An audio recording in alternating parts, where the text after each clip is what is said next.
Hello fellow survivors, and welcome to a review or first impressions of episode 5 after having completed the entire episode and looking around the community to get a feel for what people think about it. Now in this video I will go over the gist of what happens throughout the entire episode, and I will add my own comments, critiques and reflections as we go along. This review, if you want to call it that, will be with spoilers. I thought about doing one that was spoiler free, but I thought it was quite hard to talk about the experience as a whole since this is the conclusion without having spoilers. So I'm going to have it with spoilers. If you haven't played it already, you might want to check it out yourself before you watch this review. I call the review, it's more like a first impression because I'm not going to give it any score. I'm going to talk more about the gist of what happens and how individual parts make sense or not. Now, before I say anything else, I want to point out a couple of things. One is that I'm actually planning several videos about episode 5, and they are more of a critical viewpoint. There is a lot to say about episode 5, both good and bad. Now, personally, I prefer constructive criticism rather than just subjective opinion about things like, oh, I didn't like that, or that's bad, or whatever.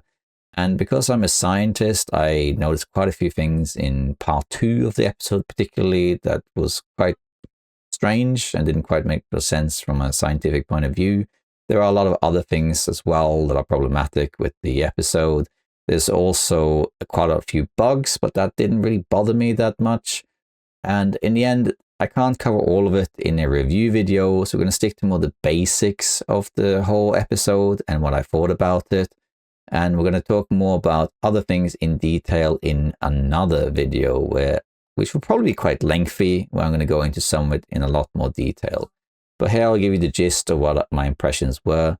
If you haven't seen my playthrough, which is on my channel in its entirety, part 1 was actually an early access, which was given to me by Hinterland. And some people have said that I'm too positive to avoid conflict with Hinterland.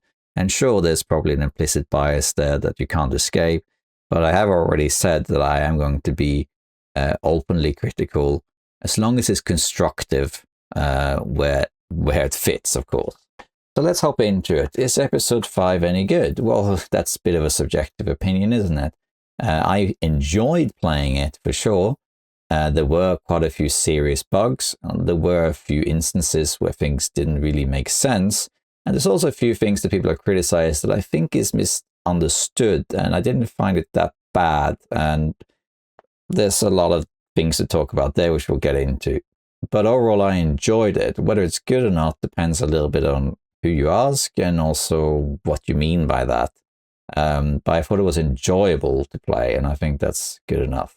If we talk about the actual content, though, let's go through it part by part.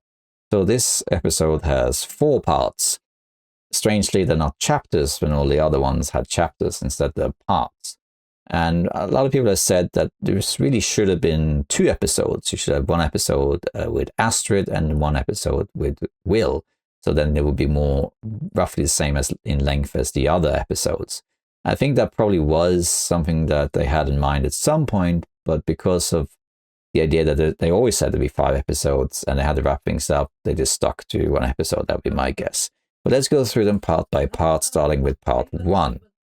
Now, part 1 is probably the best one of the whole game. You start as Astrid, and it opens up really strong. You are Astrid in Perseverance Mills. You're finally here. Now, of course, from Astrid and Will's point of view, it's only been a couple weeks or so.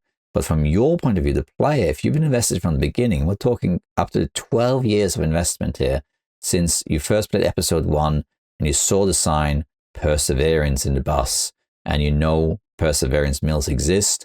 You're heading there. It's almost this mythical place that you're not even sure if you're even going to go there. And then in episode 4 was teased, and then with Astrid in part 1 of episode 5, you're finally here. And it's this surreal experience. You're finally there, and here is Perseverance Mills in all its glory. And the first thing I did was just to loot everything. And I thought this part was pretty good because Perseverance Mills is a pretty large town. It's also some unique locations, most notably the tavern, Cooper's, which has a lot of NPCs in it. And there's quite a lot of dialogue here. And the main strength really of part 1 is it sets up a mystery people seem to be getting ill, most notably Freya, who is the daughter of Jane, your friend. And she's ill and they can't really figure out what's going on. She seems to be sleepwalking as well. And other people have gone missing. Some of them turn up dead later and some don't. And they don't really know what's going on. The local doctor seems to be investigating the case, and we can't really find much out, except it seems to be related to dementia. And he goes out trying to figure this out. There's also a local constable who does the same, and Astrid tries to get to the bottom of this mystery. So it sets up this mystery pretty well. Like, what is going on here? What is this mysterious illness? Where is everyone? Why are people showing up dead and all that stuff? Townspeople are scared. They think a murder is on the loose. It's a pretty good start. There's also this initial excitement of just being in Perseverance Mills. It's almost like you can't believe you're actually here after all this time. And that's really enjoyable to be part of. So I've really enjoyed this aspect. It does have a survival element to it as well, because regrettably, a lot of episode 5 is very linear and the survival elements don't really matter. Most sections that come later are not really survival as much as it is the story. You don't have to worry too much about loot and that sort of thing, and often it's stripped from you anyway. So yeah, it doesn't have much survival in it, but part 1 is an exception where there is an open space in Perseverance Wilds where you go around trying to find the missing persons. And here there is a certain survival element because you have to explore everything, and that's pretty good. But other than this one region, everything else is a pretty linear set piece. Now Astrid, after going to the wilds and finding the people, she then goes to Desperation Bay, which is a region I really enjoyed. It's again linear, but once you get to the ship, it's got this really eerie atmosphere. It's very creepy. It almost feels like there's going to be a jump scare, but there isn't one. There's a mystery of what happened to the sailors there. Why are they dead? And she starts to basically get to the bottom of that there is an illness going around that's connected to the Aurora. People seem to be basically starting to lose their memory, going into fugue states. They have the call of the water. They start walking towards the water and basically drown themselves. That's basically what's happening here. And she goes back to the town to warn them. Now, this whole part is pretty good. It sets up the whole mystery. It has a very good conclusion with the ship. It's overall quite eerie and inviting, and you're wondering what is going on. Where is everyone? Why are people dying? Why is there like a call to the water? People drown themselves and all this stuff. How are you going to save Freya from all this? And then it ends with Mathis coming into town. So overall, the episode starts really strong. There were a few bugs here and there. There's also some other oddities. I'm not going to go into every single detail I encountered, all the little minor things I thought was bad or good here. I'm just talking more overall here. But overall, part 1 was pretty strong. Now, unfortunately, the next part is not as good. So the next one is part 2. And part 2 is when things start to fall apart a little bit. This part is also pretty big, but it follows Jace and Will together. And they are leaving Blackrock, and they're in the Blackrock foothills. It turns out the Suzuki radio tower they're going to isn't that far from Blackrock. And you're basically following Jace and Will together. And this is something new that's never happened before in Wintermute, where you have an NPC following you around. So that's something that's quite novel. Now, overall, part 2 and the structure is pretty good. It's very linear, going through first the foothills, then through a mine, and then the telescope. And the way that's structured in terms of what you do is fine. It's not very long Darkian because there's no real survival mode in it. It's more exploratory. I mean, except for one section where you have to do all the substations, you don't really have much of a survival element at all. Sure, there's lots of loot and stuff, but you don't really need it because also your health resets all the time. So it's very much a story on rails, but it's fine because it's quite enjoyable. It reminds me of a lot of old games, like for example Half-Life or Halo, where you have to go through all these different segments to figure out what's going on and get from point A to point B. So I actually really enjoyed the overall structure of part 2. I will also say that I think the dynamic between Jace and Will was pretty good. They had a pretty natural relationship, and the banter and conversations felt pretty natural and organic, and I quite enjoyed how they interacted with each other as a whole. Where regrettably part 2 struggles though is in its execution of certain events. There are two of which stand out. One of them is the now infamous river crossing scene where Will has to get to the other side of a river together with Jace, but it doesn't seem to be a way across. So he gets on this cart, and this cart has a crank which he moves to get to the other side. And when he does this, the other cart on the river goes back to Jace. And the idea then is that he will then move back again across the river, pulling Jace on the other side, and then he'll go back again. A little bit like the fox, the hen, and the the seed, the type of situation here. And the game, unfortunately, makes it look like this is a very difficult decision, because the only way for Will to get Jace across is that he deliberately has to go back to the convicts, when really him and Jace could have just gotten on the same cart and gone across together, or they could have met in the middle and gone on the same carts. The convicts also have terribly bad aim here. When Will gets captured, he's very nonchalant about the whole thing, and the whole segment seems kind of goofy. And upon succeeding it, you then cross to a cutscene with Will and Jace. It then says hours later they reached the mine. When on the map, it seems like the mine was just a few meters away. So the whole segment is a bit jarring. It's a bit strange. I think it tried to achieve, some sort of tension or difficult choice by Will. But the execution of the whole scene is a little cartoony, which means that you don't really feel that emotionally invested in it. After this, you have the mine sequence where you and Jace have to go through a mine to get to the radio telescope, and you are given this crank lamp, which you just wind up to get light, and you have to light some lamps in the mine in order for Jace to advance because she has claustrophobia. This whole sequence is fine, I think. There were some bugs, and there were also a tease where the developers put a bunch of loot in front of you only to take it away from you.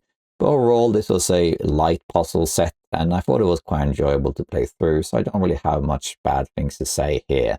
It was a nice little set piece that reminded me of old games like Half-Life 2 or that sort of thing, and I quite enjoyed going through it.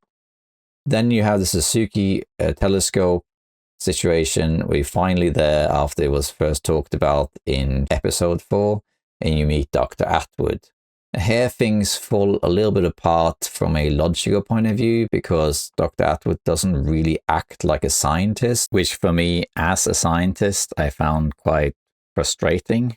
I do think that what they try to achieve here is just fine. They're talking about the Aurora and the apocalypse, and all of that is perfectly fine, but the way it's presented is a little, illogical, I guess I would say. There's a lot of detail here, and it really deserves its own video, which I'm probably going to make, because there's a lot of things to say here about how Jace and Atwood act as scientists, especially as astronomers and that sort of thing. So I think those sort of details has to be saved for later. Suffice it to say, however, the thing that happens here in part 2 is they basically reveal the nature of the Aurora. And the short story of it is that basically what we're experiencing in the Aurora is just the beginning of a larger apocalypse, an event that's going to last potentially hundreds of years. The way that the world is right now and the effects of the Aurora is actually just the beginning, and it's kind of mild. It's going to get worse. People are going to start losing their memory and basically become suicidal. Basically kind of like the movie The Happening, I suppose. And that's why wildlife are changing and that sort of thing. There is actually a science behind this, which I'm familiar with, which I'm not going to talk about here, but there is a lot to say here. The main issue really with this segment with Dr. Atwood and Jace is that what it's delivered is kind of what the player already guessed. We sort of suspected already that the reason the Quiet Apocalypse happened is because of a solar flare, which is confirmed here. It's basically a Carrington event, but much larger. So we kind of already knew that.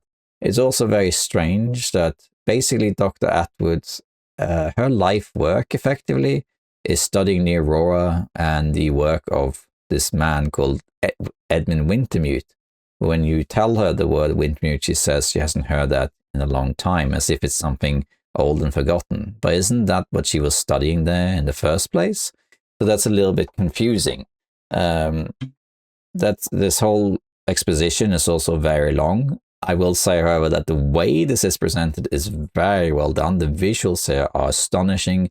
They did something similar in episode 2 with Jeremiah's fire and the old bear. And I think the execution of this, the visual presentation of it, is outstanding. It's very, very good.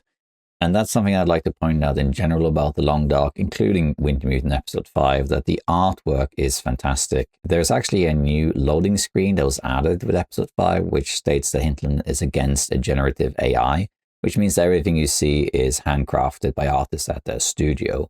And that's something to be respected. The art of The Long Dark has always been fantastic. It's very good to look at. It has its own unique style, and that is represented fairly well in episode 5 as well.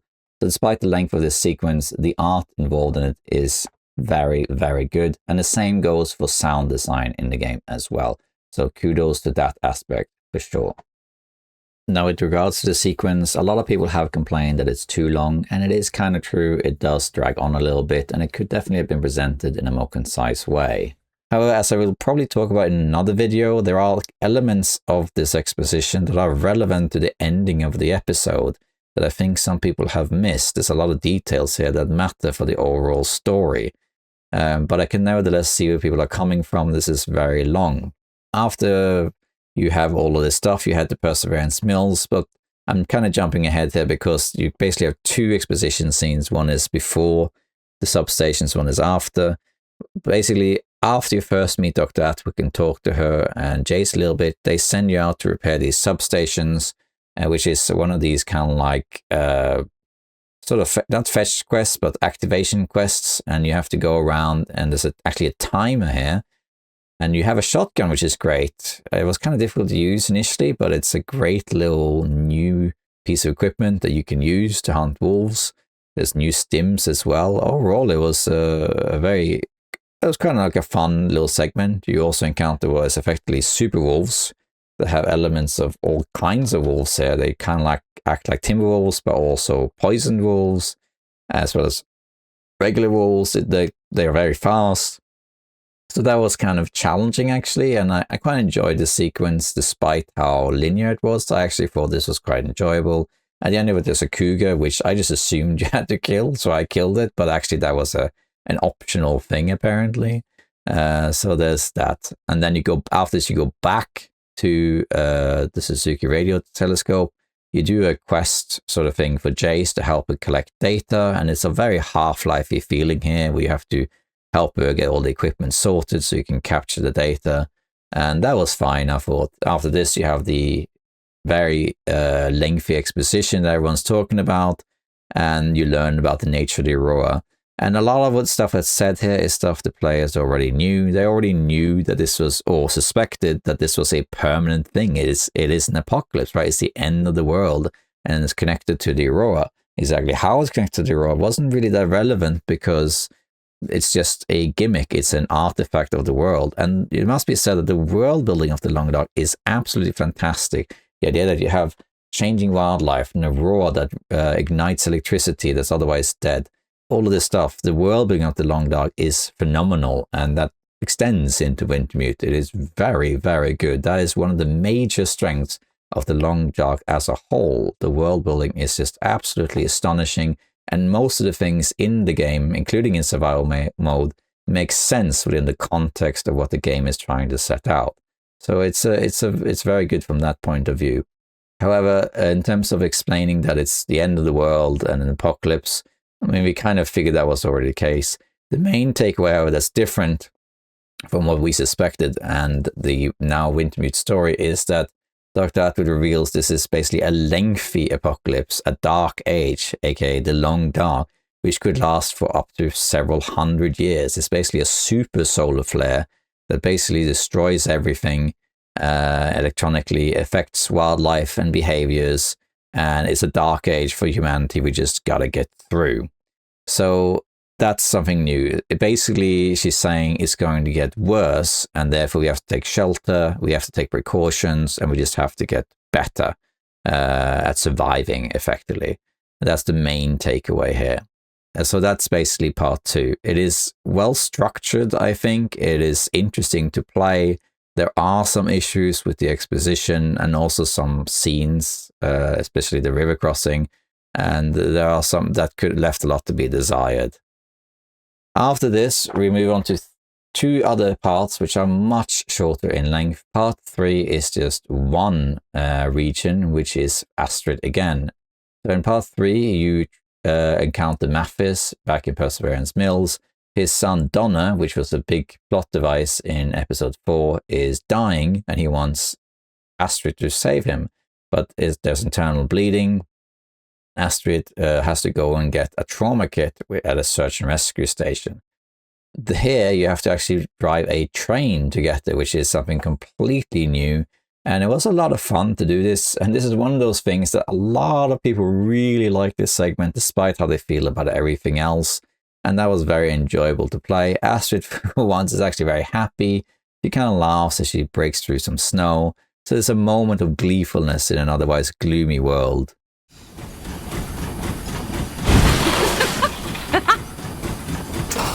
So overall, that was pretty good, I thought. I will say, however, that I personally felt that even though the train was enjoyable, I wasn't really sure if it was necessary to have it in the game. I think walking on foot would have been just as fine, but it was nevertheless fun. It also makes sense from a lore point of view because it is not an electric vehicle, it's coal powered, so it would make sense that it works.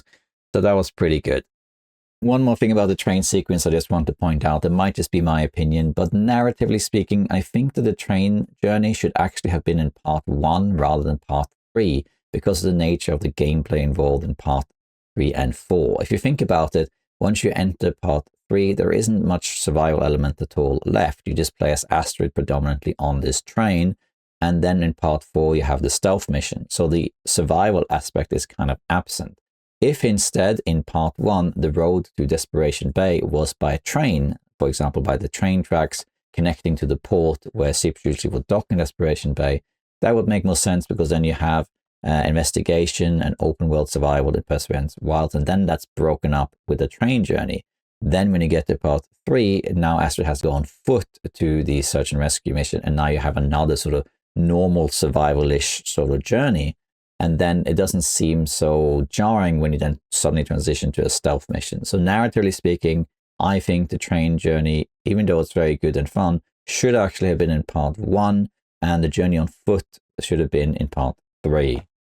Upon returning to town, unfortunately, Donna dies, and it seems to be because he's got the sickness, as it were, because he talks about the water and the Black Sea sort of thing. So he dies, and of course Mathis is really pissed off. And then Astrid is saved by Deus Ex Machina, which is Molly and Jeremiah show up, and they attack the convicts, and they don't kill them except for one of them. Mathis takes 2 arrows to the chest, and he's fine. You know, he's like Arnold Schwarzenegger in the Last Action Hero. He just brushes it off. And a lot of people criticize that why didn't they just kill Mathis and the others? And yeah, they could have. They could have just done that, of course, but we don't really know the context there. It might be that Molly and Jeremiah don't really know Mathis in them, so they just came in to rescue Astrid, and that's it. But that's a discussion for another time. Basically, Astrid is saved, and they take her to someone she should meet, which we later learn is Jace. And that is the end of part 3. It's very short. That is all there is to it. You go and find this one thing and go back, and that's it. And then you have part 4, which is even shorter, and this is where the game really changes its gear and becomes completely different from any other episodes.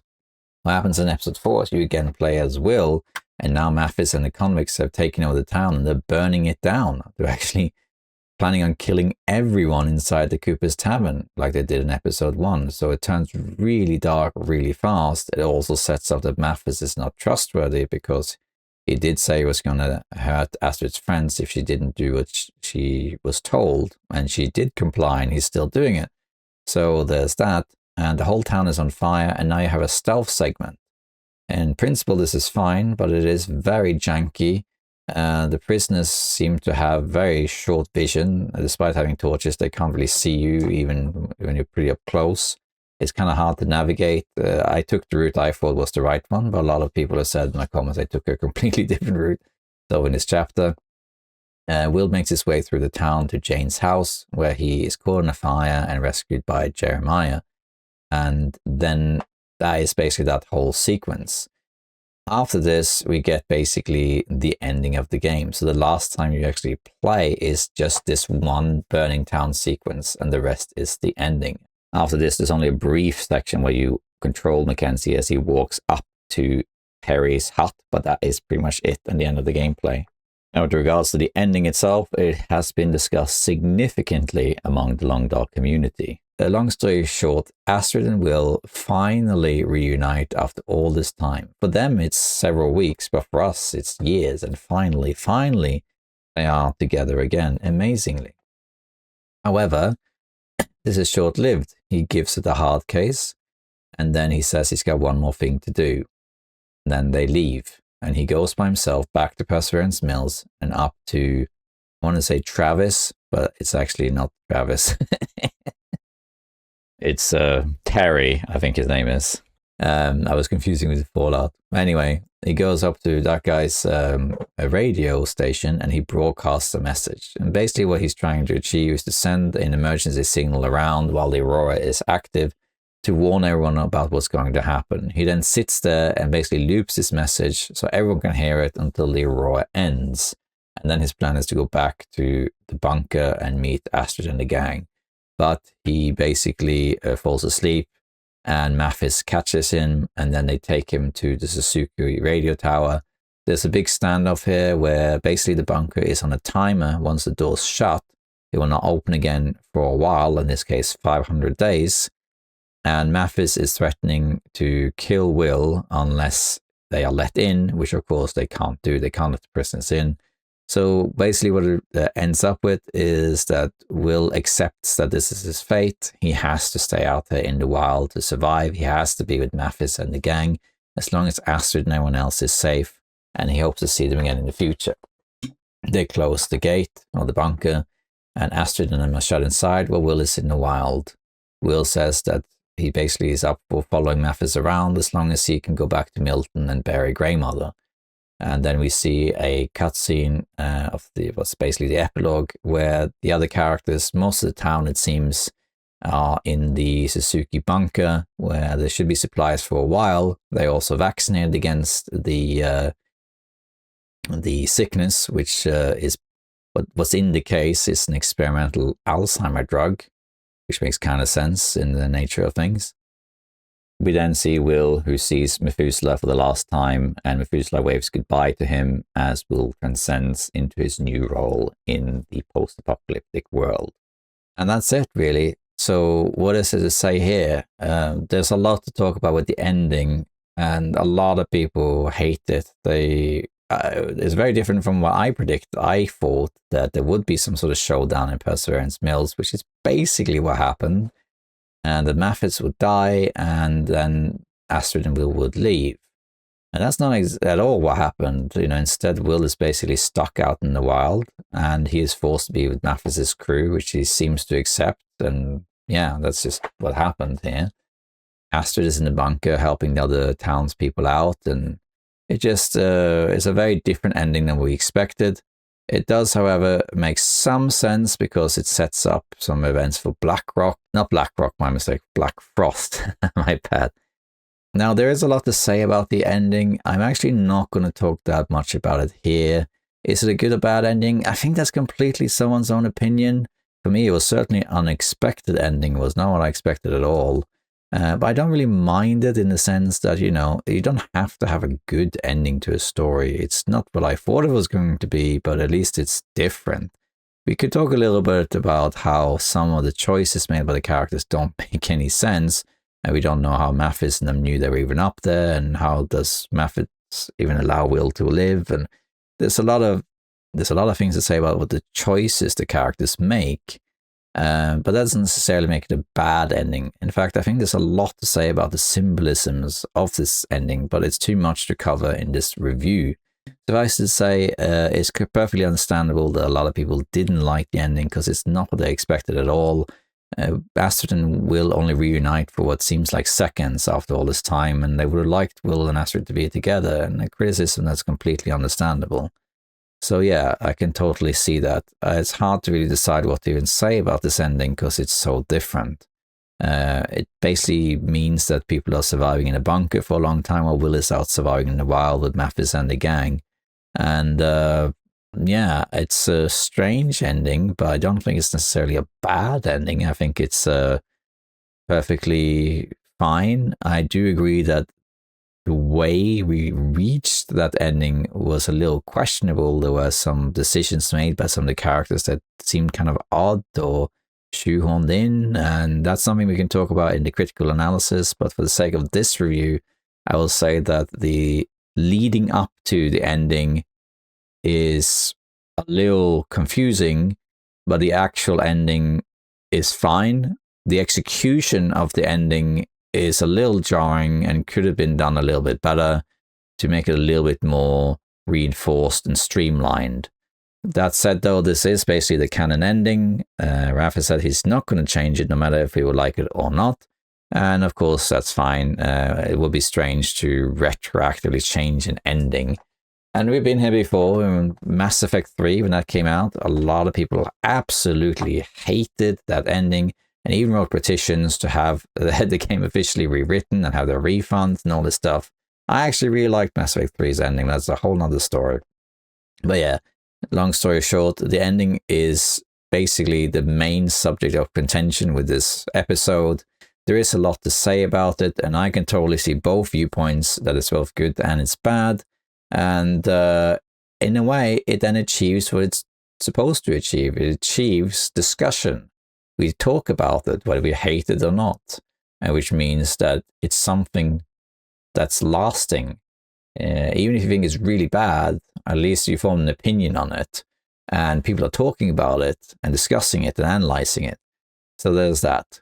So yeah, I will talk more about the ending in a different video because I think there's a lot to say about it. That video is not going to be a defense of it, it's going to be an analysis of it.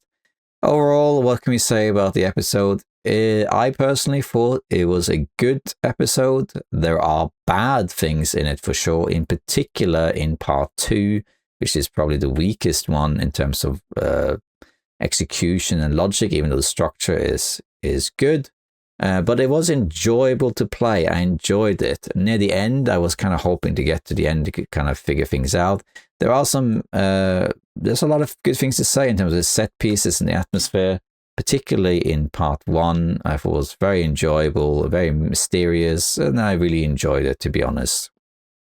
There are, however, some major issues.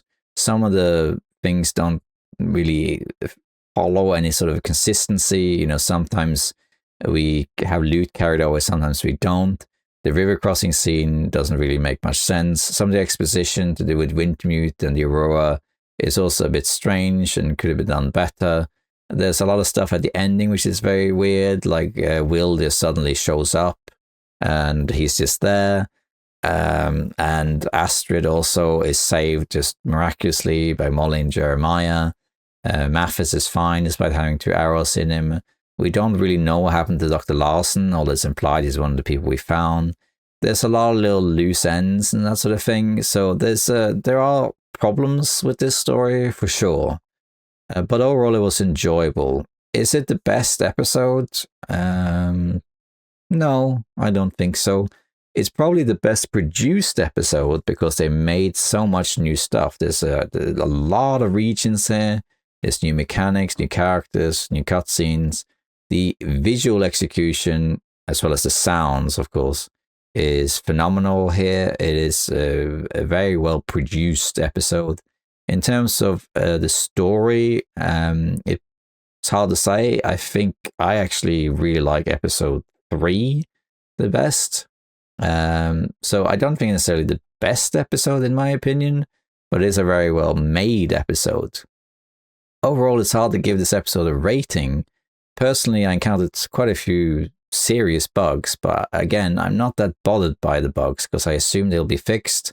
So it's something that doesn't really detract from the experience too much for me. I enjoyed the episode for what it was. but I completely see a lot of the criticisms people make. There's a lot of things to say about decisions characters make, especially Mathis and Will, and also Astrid to a certain degree. Astrid's parts are by far the strongest. She is, in part one, it's most enjoyable and it's most survivally there. While Will's is more linear and he gets beaten up a lot, so he has it rough. But overall, it was an enjoyable episode to play. There's a lot to say about it, similar to how other controversial products like Mass Effect 3, The Last Jedi, for example, take a movie example, they cause a lot of discussion and contention, and it's hard to say who's right. In the end of the day, I think episode 5 is a perfect case of personal opinion impacting what you think about it. There's a lot of divisiveness. People are divided on whether it's a good episode or bad. Some people love it, some people hate it. I thought it was good. It was thorough, well presented, but it has some major issues in it in terms of logic, particularly, and consistencies. So that breaks immersion a little bit for me, and there's a lot to say there that I haven't addressed. If you want to know more about that in detail, look out on my channel. I am planning to make one talking about probably the Wintermute or episode 5. I think I'm making a critical look at episode 5. I am also, of course, going to be interviewing Raph later, and we will, of course, talk about episode 5 there to a certain degree.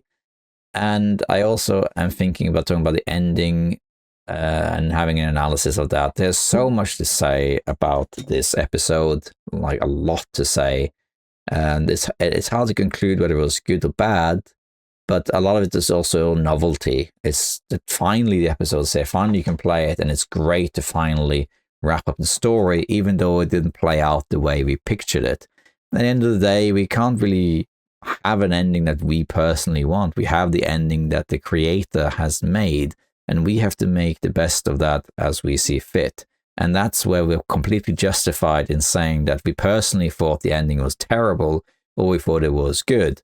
And you can't really say that one person is wrong or the other. What we can do, however, is we can look at the episode from an objective lens and pick at things that don't really make sense or are poorly executed, some of which I have mentioned in this video, like the river crossing, the Suzuki exposition, the ending composition with the stealth mission and that sort of thing. And that stuff can be broken down and analyzed and criticized, irrespective of whether you thought it was good or bad. So overall, if we take this all into account, I would say this episode was a positive experience. I did enjoy playing it, but it did leave some things to be desired. Ending excluded, there are a few places in this episode that could have been executed better or played out better. So there's definitely a few cases here and there that I think could have been vastly improved or changed.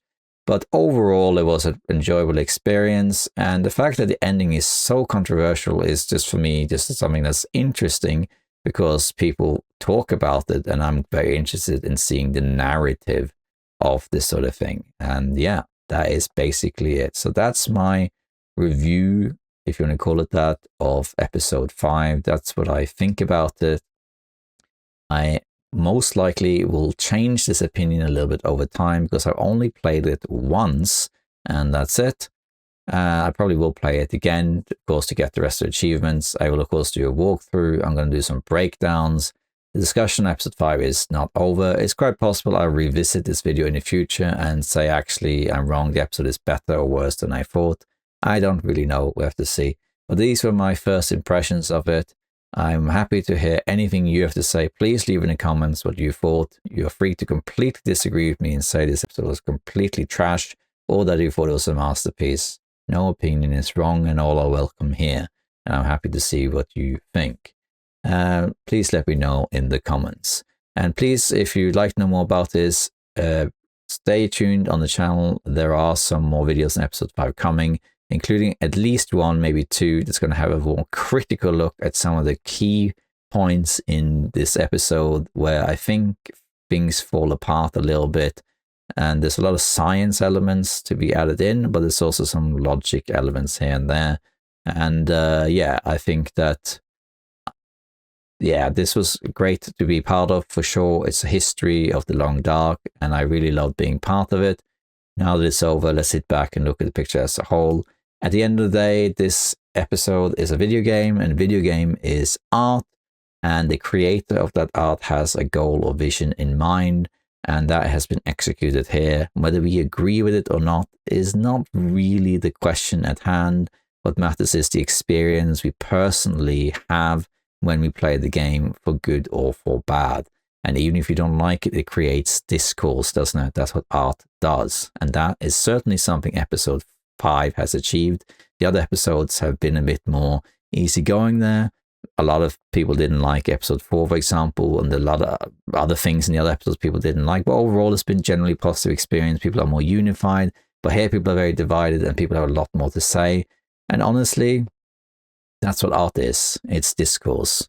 So yeah, for good or for bad, episode 5 is now done, and Wintermute, the story is over. We will, of course, have Black Frost. Some people have said it's going to be a follow-up of The Long Dark, and there'll be more episodes of the story, but I don't think that's true. I think Wintermute as a story is over.